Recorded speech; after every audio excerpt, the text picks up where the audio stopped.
Bismillahirrahmanirrahim. Assalamualaikum. My name is Hassan and today we are going to make 1:3 and 2:3 background color full width but content show inside website width layout in Elementor WordPress using custom CSS.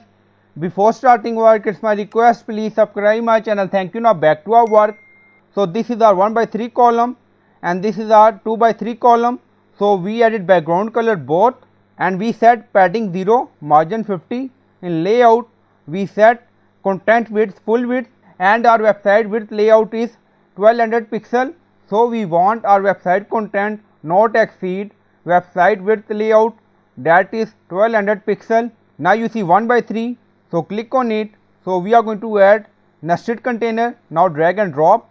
So this is our inner container, again click on it. Now you see container, so drag and drop like this. So we added more container within container for 1:3 and 2:3. So now we are going to add some content. So we added some content. So click on update first and go to website page to check. Now refresh the page. Now scroll down. You see background color for column cover full width but content also exceed website width layout for 1:3 column and 2:3 column.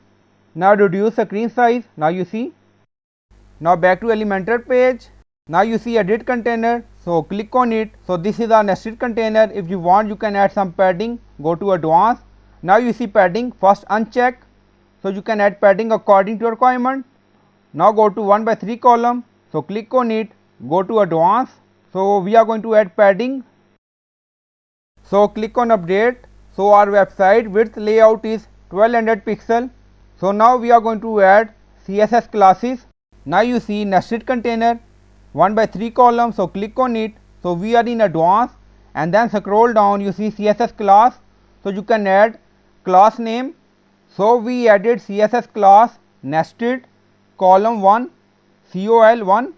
Now click on another nested column 2:3.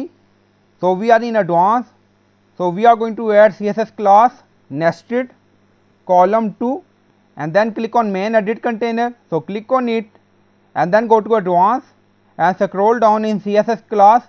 We are going to add it. So we added CSS class main column 1.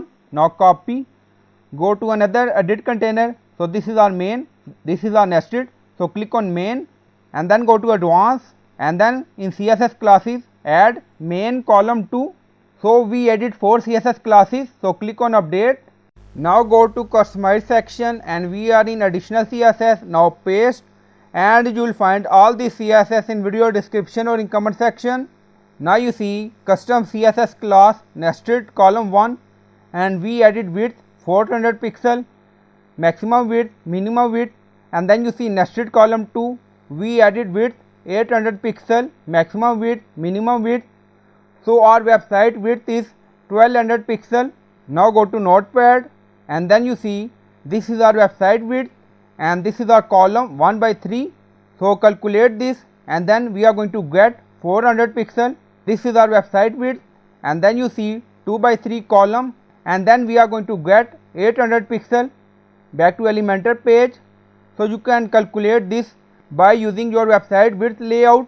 If your website width layout is 1000, then you can add 1000 and then you can perform calculation.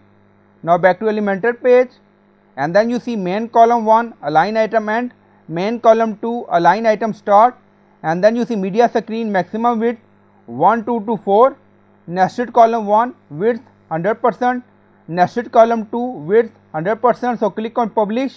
Now publish done. Go to Elementor page and refresh the page. Our column background cover full width but content not exceed website width layout. Now reduce screen size. Now you see. Now back to Elementor page and then you see responsive mode, so click on it. Then on top you see mobile portrait, so click on it. So this is a mobile layout, so you can add padding for nested columns according to your requirement. So I hope you like this video. Please like, comment, share, subscribe. Thank you for watching.